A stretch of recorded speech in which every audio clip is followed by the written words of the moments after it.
జగద వీరాముడు జ్ఞాన గుణరాముడు అగణిత సోముడు ఆర్త జనపాలుడు శ్రీకరుడు సుఖకరుడు సీతామనోహరుడు దివినిచ్చి దీవించవచ్చని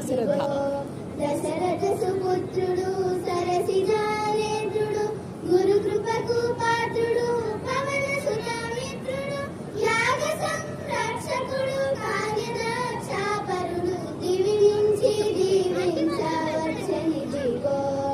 సారిగ పరిగ పద పద పద సరి సరి పద పమగరి సరిగ పద పదరి సరి పద పమగరి పమగరి పమగరి ఒక